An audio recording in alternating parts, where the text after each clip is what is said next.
kali dia terapi. Ada terapi okupasi, ada terapi bicara, sama satu lagi apa ya? Lupa. Pokoknya ada Fisioterapi tiga bukan terapi lah seminggu fisioterapi. itu.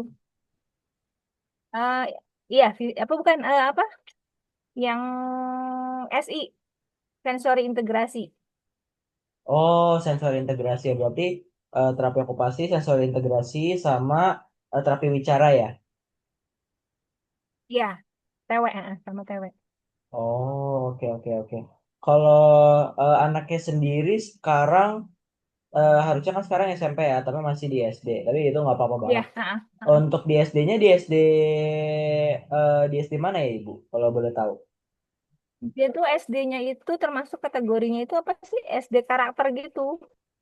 Jadi bukan inklusi, ya semacam inklusi gitu. Jadi itu dia pengembangan diri lebih ke sana. Jadi maksudnya dia dilihat nanti untuk anak kayak gitu kemana gitu loh itu. Ya, penjuru apa nantinya akan kemana gitu. Hmm, oke, itu untuk Tapi sekolahnya di banyak mana deh anak tempatnya? biasanya anak normalnya juga banyak. Lebih banyak anak normalnya dibanding anak ininya, anak ABK-nya. Hmm, sekolah inklusi berarti ya Bu ya? Kalau nggak Iya, salah. tapi bukan inklusi. Jadi itu dia tuh PKBM, maksudnya kategorinya PKBM. Oh, alah. Oke, oke. Itu kayaknya masih jarang banget ya sekolahnya kayak di Jakarta mungkin ya banyaknya ya. Iya, kayaknya sih jarang banget emang. Cuma dia apa namanya? Iya, itu udah kategorinya PKBM. Jadi sekolah yang macam inklusi tapi nggak inklusi, namanya PKBM ada sendiri. Jadi karakter gitu, Hmm. pengembangan diri. Oke, oke, oke. Itu bagus banget sih Ibu. Kayaknya udah intervensi yang cocok juga buat anaknya. Kalau nggak salah anaknya lagi bobo ya, ada Rifki ya. Iya, lagi tidur. Oh iya udah, nggak apa-apa. Dia udah ada diwakilin sama mamanya. Oke, mungkin aku boleh lanjut ke pertanyaan selanjutnya ya Ibu. Oke. Mm. Mungkin ini pertanyaannya agak subjektif ya Ibu, jadi mungkin kadang agak susah untuk jawabnya, tapi bakal tetap aku tanya. Kira-kira untuk motivasi dia untuk ngelakuin sehari-hari itu apa ya kira-kira? Apakah emang dari kemauan dia sendiri atau kadang dari ibu sendiri kadang ngasih kayak reward kalau misalnya dia sekolah atau mungkin ngasih reward kalau dia udah berhasil ngelakuin sesuatu atau kira-kira emang ini pure dari dalam motivasi dirinya sendiri? Ada sebagian yang dari motivasi dia, ada emang lebih banyak sih kita yang ngasih reward buat dia ya. Misalkan kayak kayak dia misalnya mau, ayo bang, kan aku manggilnya dia bang ya. Ayo bang, misalnya mau ngerjain literasi atau apa, nanti boleh boleh nonton ini. Kalau enggak waktu gadgetnya diperpanjang atau nanti boleh beli apa gitu. Hmm. Cuma karena di sekolahnya itu alhamdulillahnya bagus banget gitu loh. Jadi itu apa namanya di sekolahnya itu ada ada program buat nanam pohon setiap Jumat atau enggak buat jadi misalnya bisanya di mana bakatnya di situ disalurin di situ setiap hari Jumat, namanya jadi sekolah bebas. Jadi Jumat itu nggak ada mata mata pelajarannya, nggak ada, jadi emang buat anak-anaknya itu sendiri. Terus kalau misalnya jadi kalau makan itu kan dia ini ya kayak semacam prasmanan gitu. Jadi dia mulai ngambil piring sendiri, lauk sendiri, makasih itu cuci piring sendiri. Dan kalau tidak habis, mereka kena denda itu buat nyuci piring teman-temannya dicuciin. Jadi ke bawah sampai ke rumah tuh gitu alhamdulillahnya. Jadi tapi ya karena di sekolah karena dia piringnya satu buat dia doang, ya jadi rumah kalau nyuci ya satu aja piring dia doang, belum untuk inisiatif buat ada yang ada kotor kita aku cuci semua nih belum. Baru sampai pola yang oh aku diajarinnya gini, ya udah baru itu aja gitu. Jadi untuk inisiatif tuh belum ada. Oh, kalau kira-kira kalau misalnya nih anaknya nggak disuruh atau nggak didorong untuk ngelakuin sesuatu, kira-kira biasanya itu Bang Rifki itu ngapain? Aku pancing, biasanya ada pancingan misalkan kayak misalnya apa ya kayak kalau pagi itu kita nyebutnya piket. Misalnya kayak nyapu depan atau apa buang sampah atau apa kita bilang "Iki piket dulu piket", karena dia untuk bahasanya pun harus yang sesimpel mungkin yang dia pahami gitu loh, maksudnya belum karena dia kan nalarnya belum ini ya belum banyak.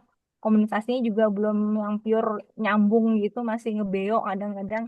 Jadinya ya bahasanya ya bahasa yang dia buat dia ngerti aja dulu gitu, pemahaman sehari-hari dianya aja. Karena kosakatanya juga terbatas, masih belum banyak banget gitu. Oke, berarti ya emang sih cukup bagus sih soalnya dari yang aku dengar dari yang ibu bilang juga adanya aktif banget alhamdulillahnya. Jadi masih ikut partisipasi juga dalam kegiatan-kegiatan sehari-harinya Mm-mm. dan jadi nggak cuman diem-diem Mm-mm. aja di rumah disuruh nggak disuruh ngapa-ngapain juga jadinya nggak tersalurkan gitu kan ibunya. Alhamdulillah sih Bu. Bagus banget. Dia itu apa namanya, kelebihannya itu apa sih namanya, daya ingatnya. Jadi alhamdulillah tuh hafalan hafalan Qurannya juga alhamdulillah. Jadi dari kelas berapa ya, kelas 3 itu juz 30 alhamdulillah udah hafal semua. Alhamdulillah deh Ibu emang Iya, berkah maksudnya ya dari ada plus Allah. minusnya ya, maksudnya punya kelebihannya di situ gitu. Alhamdulillah. Oke Bu, saya izin perkenalkan diri, saya Raihan. Saya bakal nanya dengan pertanyaan selanjutnya. Semoga Ibu nyaman ya dengan pertanyaan selanjutnya. Eh, Kalau menurut Ibu,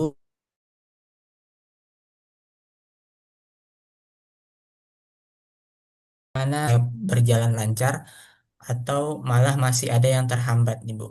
Oh, lancar lancar sih, dibilang lancar belum ya, karena maksudnya kalau kita kan punya target-target yang misalnya kan untuk usia si dia, maksudnya harusnya begini, begini, begini, maksudnya dengan kebutuhan yang dia sekarang ya, maksudnya dengan keadaan dia yang sekarang ABK ini, kayaknya sih dibilang lancar juga enggak, maksudnya saya PR saya masih banyak banget ini, maksudnya belum belum yang komunikasi dia belum belum dua arah, terus apa Mm-mm. namanya, baca pun masih belum terlalu lancar gitu, maksudnya alhamdulillah udah bisa nulis baca, cuma untuk kalimat yang belibet banget tuh dia masih susah gitu. Mbaknya aja kadang kalau belajar berdua udah berantem aja.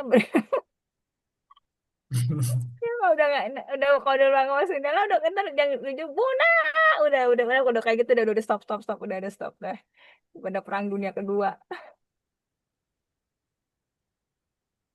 Oke Bu, Eh, kalau misalnya dia eh, lagi nggak bisa okupasinya nggak bisa berjalan secara lancar gitu, biasanya ibu ngapain ya Bu? Biasanya istighfar. Biasanya apa ya, maksudnya kayak kapan ya atau kok dia mau ujian apa tuh, matematika perperan ya, perempat Iya. seperdua, itu ampun deh ngajarinnya itu butuh, aduh ampun effortnya kencang banget. Udah pokoknya saya ngomongin dia kayak, bang kalau kamu emang nggak bisa berarti kemampuan kamu segitu. Akhirnya saya cari cara yang emang dia jalannya dia bisa ngerti gitu, maksudnya gimana ya cara ngitungnya. Terus aku bilang, ya udah bang, ini kamu itu kotaknya ada 8, kamu arsir yang 8, yang kamu sisain 2. Dia ngerti nggak bahasa sisain apa? Ya udah saya cari-cari jalan lagi. Alhamdulillah sampai 2 jam berapa ya, sampai mau Isa itu baru dia ngerti. Ya udah, alhamdulillah. Terus pas besok lagi tanya gurunya, disuruh maju ke depan, dia bisa ngerjain itu. Maksudnya emang jadi Alhamdulillah. kitanya harus pinter-pinter cari apa ya, tahu selaknya aja gitu. Emang gak gampang, butuh sabarnya itu luar biasa emang. Nomor satu sih sabar kuncinya kalau buat ngajarin ngajarin dia. Oke Bu, udah cukup terjawab sih Bu. Kalau mungkin kita bisa lanjut ke pertanyaan selanjutnya ya Bu. Eh, Kalau untuk lingkungan Bu, misal di sekolah atau di rumah itu berpengaruh nggak sama aktivitas anaknya? Kayak tadi yang Ibu ceritain bahwa kalau di sekolahnya ada sekolah bebas ya pada hari Jumat. Oh iya, pengaruh. Saya juga nggak ngerti sampai sekarang kenapa dia itu nggak suka yang namanya anak kecil. Oh, sampai Dia sekarang anak nggak ngerti kecil Bu. sama suara tangisan anak kecil tuh, yang orang kecil kan nangisnya melengking gitu, gimana ya? Maksudnya setengah berteriak, dijeritan atau gimana? Saya nggak tahu apa dia nggak nyaman atau kepalanya sakit atau apa, dia reaksinya itu kalau dulu waktu usianya masih 5 tahunan, di bawah 5 tahun sampai 6 tahun itu dia apa reaksinya itu dia mukul. Kalau ngeliat anak nangis dia pasti memukul. mukul anak itu nangis, suruh diem gitu maksudnya karena dia bahasanya mungkin nggak bisa ya, nggak bingung mau ngomong apa, jadi itu dia pukul anak itu. Kalau sekarang sih cuma diliatin aja paling. Terus kalau nggak saya tahan badannya supaya dia nggak bereaksi berlebihan gitu kan. Saya alihin aja kemana gitu. Makanya dia kadang kalau di rumah ini kan kebanyakan anak kecil ya, lingkungan sini kebanyakan anaknya masih pada Mm-mm. kecil-kecil. Paling besar ya sepantaran dia SD gitu. Ya jadi dia nggak suka bersosialisasi sama mereka karena dia ya karena dia pikir anak kecil-kecil gitu dia tuh nggak apa nggak nyaman sama sama anak-anak kecil yang dia gitu karena pecicilan terus nangis itu dia nggak belum belum ini belum nyaman. Saya juga nggak tahu dia nggak nyamannya kenapa. Saya PR tuh buat saya juga nggak tahu kenapa gitu, kenapa dia nggak bisa apa apa di kepalanya dia sakit atau apa nggak tahu. Karena diajak komunikasi juga kan masih bingung ya, maksudnya saya tanya karena suka tanya abang kenapa kalau udah anak kecil, dia bilang dia nggak gitu, bilang sedih aja sedih, dia bilang sedih sedih, jawabannya selalu sedih gitu. Itu kan Kalau dalam di sekolah konteks kan karena yang kan sebaya ya kebanyakan jadinya dia mainnya juga sama yang segede-gede dia, anak-anak kelas 1 kelas 2 sih juga dia nggak jarang gitu, nggak hampir nggak mau kalau di oh sekolah gitu pun. Bu. Itu kan dalam konteks lingkungan sosial ya Bu, cara dia interaksi. Kalau misalnya Hmm. di lingkungan fisik kayak eh, ruangan yang sempit atau ruangan terbuka di keramaian itu gimana ya Bu? Kalau di keramaian biasa aja sih kan dia kalau di sekolah itu kalau ada field trip gitu-gitu dia selalu naik transportasi umum ya, kayak busway, Iya. LRT gitu-gitu ya, ya biasa aja, alhamdulillah bisa ngikutin lah gitu, maksudnya nggak yang aneh berperilaku aneh gitu enggak. Cuma dia kadang suka itu aja steaming. Tahu steaming nggak? Steaming. Namanya steaming. Kalau anak ABK itu ada yang kadang suka steaming. Apa itu Bu, steaming Bu? Jadi kayak apa ya? Dia tuh melakukan sesuatu yang kayak berulang-ulang, tapi yang pokoknya dia nyaman dengan melakukan itu gitu tuh. Oh iya iya. Kayak misalnya dia suka lompat-lompat atau kadang suka apa sih yang gitu-gitu kan. Kalau ada kan ada tuh anak-anak ABK tuh yang suka kayak gitu tuh. Sebab kalau kita ngeliatnya aneh ya gitu ya, maksudnya nggak umum gitu. Kalau itu tuh, kalau dia ya buat dia nyaman gitu, itu namanya streaming kayak gitu. Tapi udah sekarang sih perlahan entah usia atau apa, lama-lama ya berkurang itunya gitu. Cuma kadang-kadang aja muncul gitu.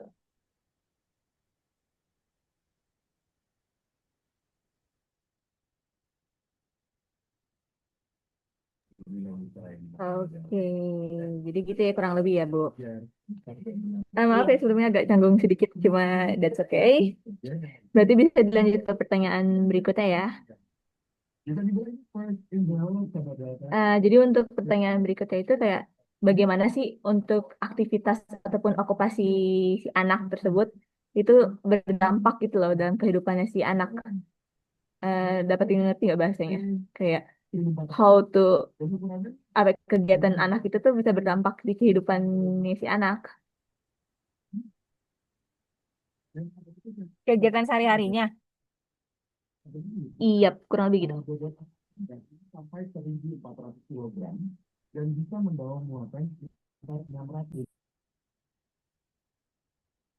Ber- Berdampak gimana maksudnya sih, Mbak? Jadi tuh kayak apa ya? Kan banyak nih kegiatannya si anak ini nih kan kayak dia biasanya di sekolah seperti apa, lalu di lingkungan rumahnya itu seperti apa. Nah, kegiatan-kegiatan itu tuh untuk berdampak di diri dia itu gimana sih kurang lebihnya? Oh, kalau kayak misalnya dampak buat si anaknya gitu.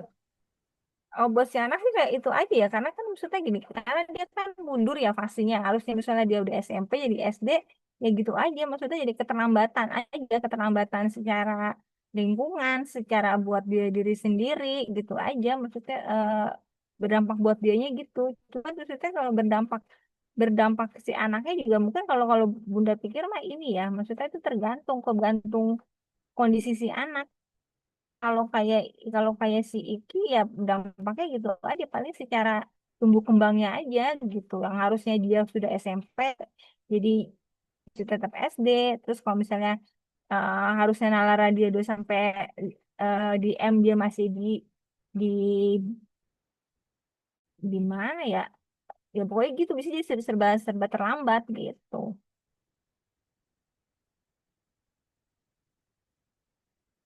Mas sehari-harinya juga jadi ya apa ya dibilang untuk diri yang enggak karena kan dia juga apa namanya eh, nalarnya belum ada jadi kan apa istilahnya bukan cuek ya jadi dia tuh kayak kurang aware gitu loh sama lingkungan juga kan belum belum kayak kita lah gitu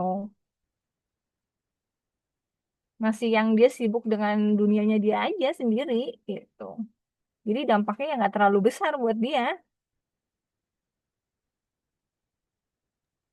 Berarti sebenarnya balik lagi karena keterlambatannya itu ya, jadi mundur-mundur-mundur jadinya mengakibatkan si anak Iya ya. tersebutnya ya jadi mengalami Jadi keterlambatan kembang dari tidak sesuai mulai dengan usianya. Kembangnya tidak sesuai dengan usianya.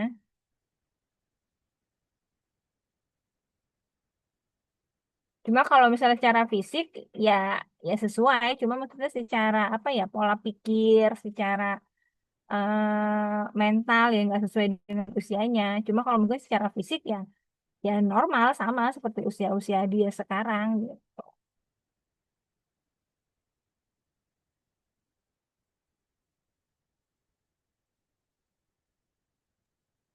jadi kurang lebih gitu ya Bu untuk okupasinya dia di sehari-hari kurang lebihnya.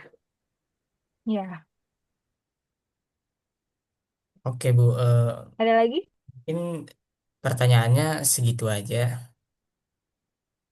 Eh, ada yang mau nambahin nggak? Nggak ada kan?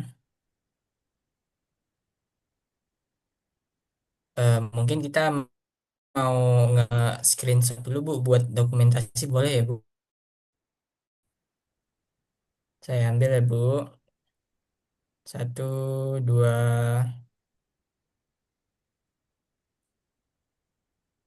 ulang lagi. Satu, satu, dua. Oke. Sebelumnya kami ngucapin terima kasih eh, yang sebanyak-banyaknya Bu karena udah ngebantu buat Sama-sama. wawancara kami. Eh, Sekian aja dari kami gitu Bu. Oh ya, dengan senang hati. Terima kasih kembali. Iya Mohon Bu. maaf sebelumnya jika ada kekurangannya. Terima kasih banyak Ibu. Iya. Terima Iya, kasih. maaf banget kita ngerepotin nih buat tugasnya sampai harus ke ibu segala. Makasih banyak ya ibu. Mungkin lain kali kita em, bisa main bareng mungkin ke sana ya bu ya. Agak repot sama sekali kok. Malah senang saya maksudnya jadi bisa apa ya, bisa sharing-sharing